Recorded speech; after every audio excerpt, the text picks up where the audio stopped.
Every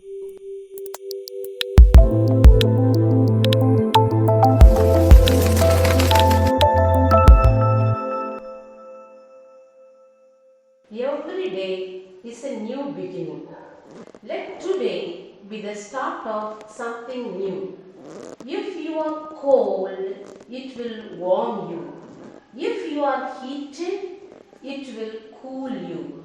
If you are depressed, it will cheer you. And if you are excited, it will calm you. What is that it? It is a nice cup of tea. Now, what is tea? Tea is a drink made from the leaves and buds of Camellia sinensis, an evergreen shrub native to East Asia. A bath refreshes the body and tea refreshes the mind, says the Japanese proverb. Tea is the most popular and healthiest beverage in the world. The essay, A Nice Cup of Tea, was published in Evening Standard on January 12, 1946.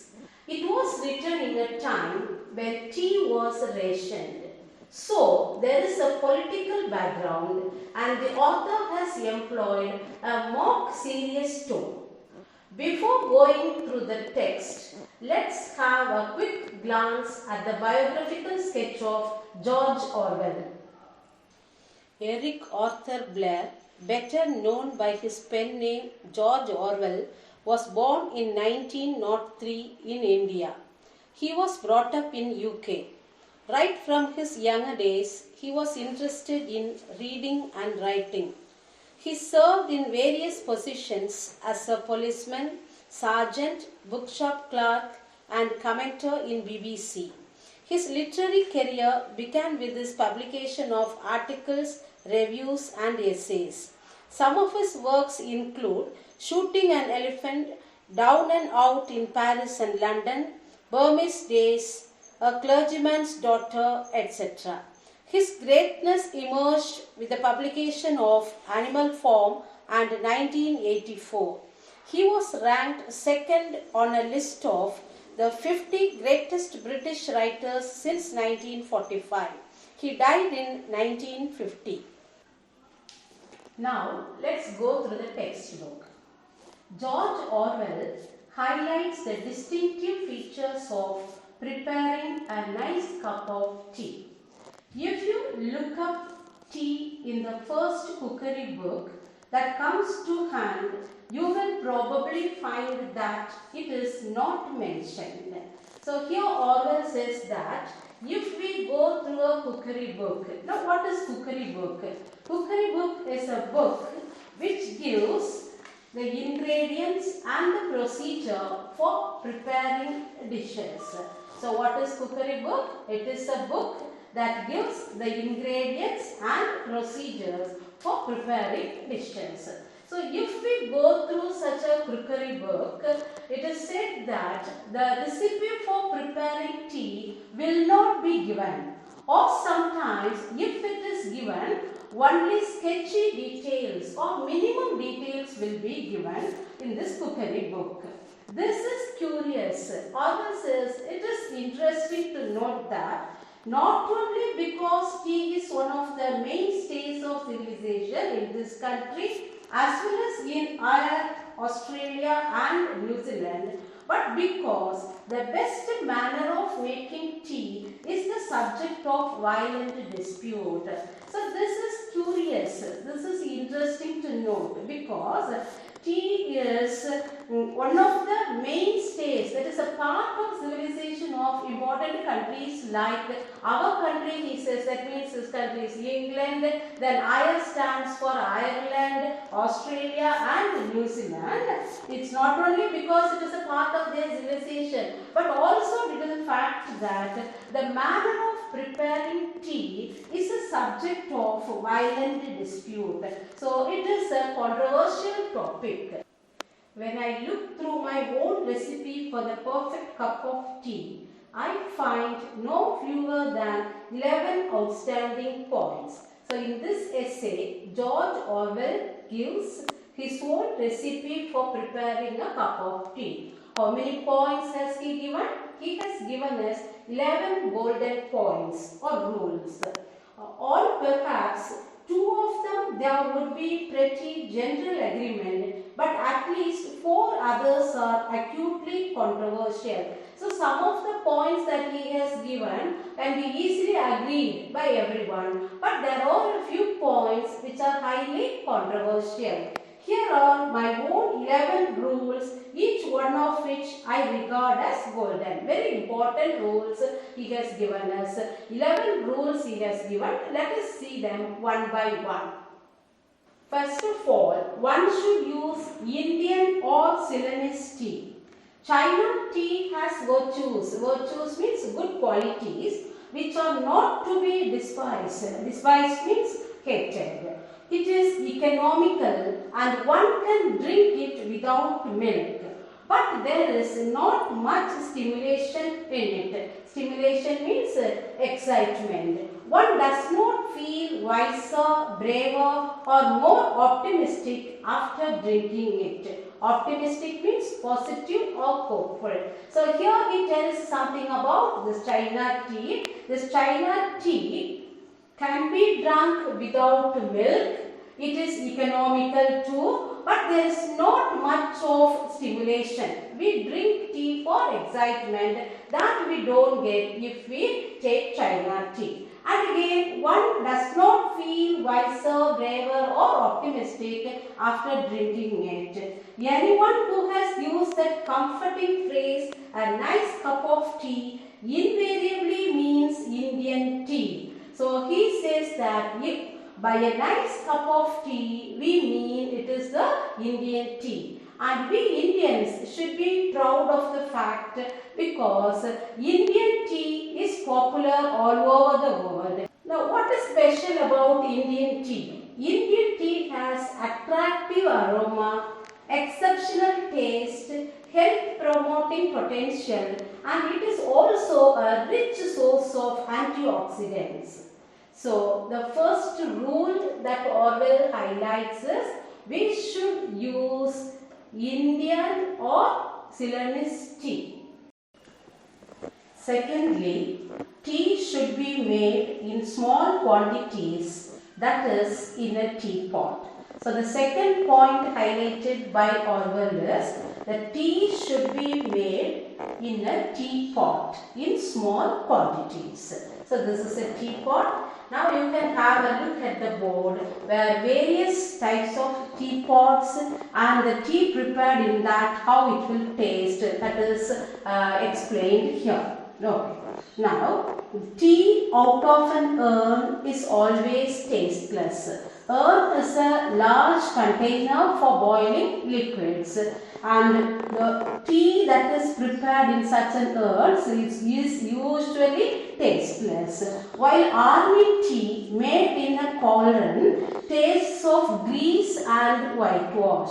In army, tea should be prepared for many. So they use cauldron. Cauldron is a large vessel for boiling water. So the army tea tastes of grease and whitewash. The teapot should be made of china or earthenware. So china means, so here this is an example of a china teapot. So china means pots made of white translucent ceramic material, or the teapot can be made of earthenware. That is, earthenware means it is a pottery made of clay. Silver or Britannia ware teapots produce inferior tea. So you can have a look at the board. The teapots that are made of silver or Britannia produce inferior tea, tea of a low quality, and enamel pots are even worse. Tea that is prepared there is very bad. Though curiously enough, a pewter teapot is not so bad. Pewter is an alloy of tin and copper. So tea prepared in such a pot is not bad. It is okay. but the best tea can be prepared only in a china or earthenware. See, usually before making tea, we will wash the pot or rinse it with hot water. We'll rinse it with hot water or wash it. Orwell says the pot should be warmed first. That is, it should be kept over the hob. Hob is the cooking appliance. It should be kept over the hob and warmed. So the third rule is warm the pot beforehand. Fourthly, the tea should be strong. For a pot holding a quart is a unit of a liquid capacity equal to 1.13 liters. So here in this glass pot, I have taken 1 quart of water. Okay, 1.13 liters of water. To this amount of water, we should add 6 heaped teaspoon of tea. That is, heaped means a full amount.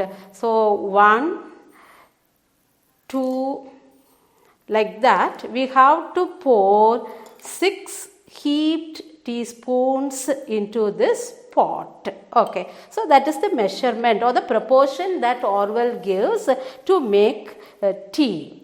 Okay, then 1 strong cup of tea is equal to 20 weak teacups, and usually people prefer strong tea. So this essay was written when tea was rationed. So the writer says this cannot be materialized every day, but 1 strong cup is preferable by the lovers of tea. So the next point, or the fourth one that the author has highlighted is the tea should be strong. Fifthly, the tea should be put straight into the pot. No strainers, muslin bags or other devices to imprison the tea. See, I have taken this glass pot so that you can see clearly how this tea gets dissolved or diffused in that water. So the tea should be put straight into this pot. And next, there are teapots with the strainers.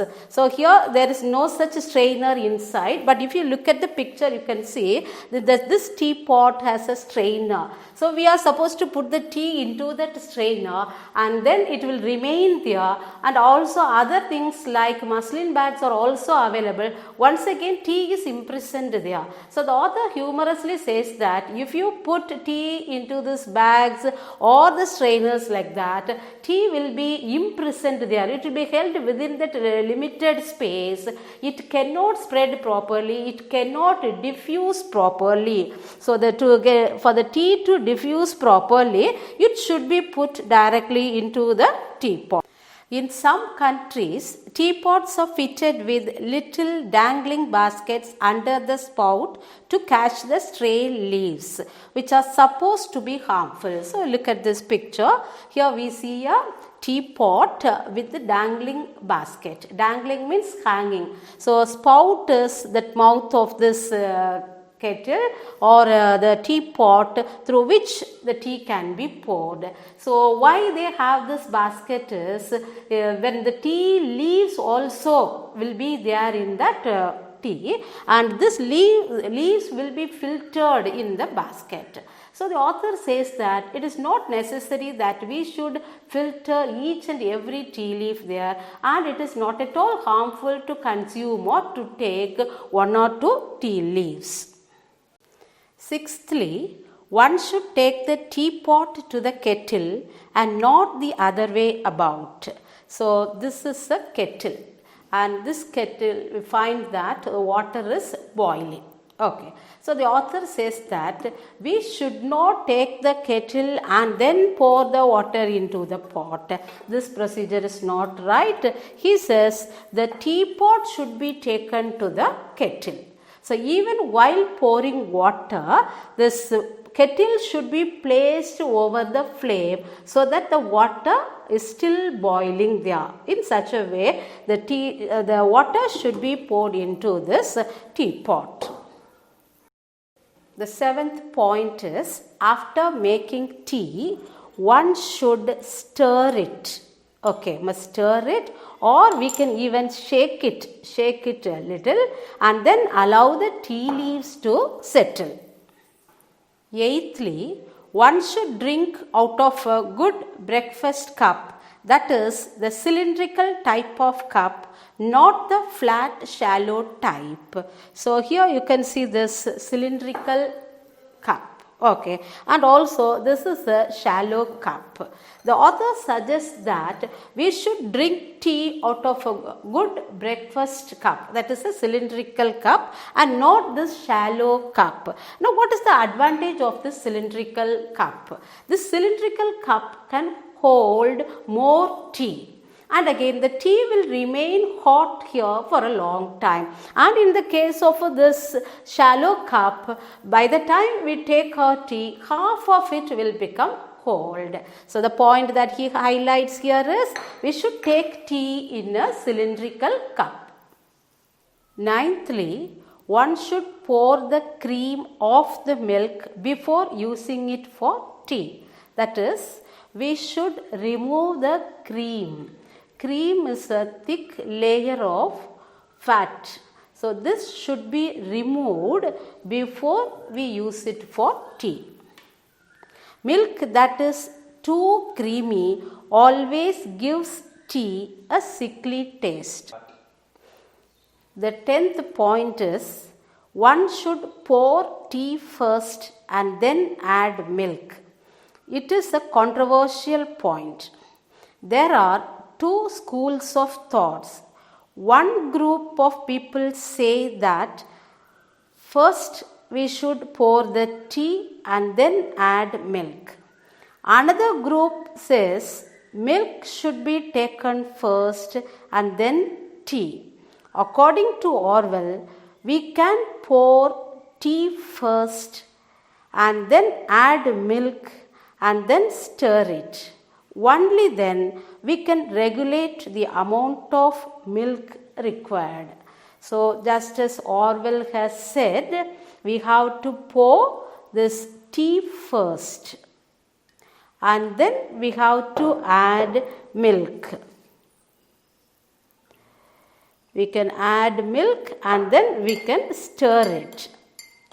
Only when we add milk later, we can notice the required amount of milk that is required. Now, a nice cup of tea is ready. Lastly, tea, unless one is drinking it in the Russian style, should be drunk without sugar.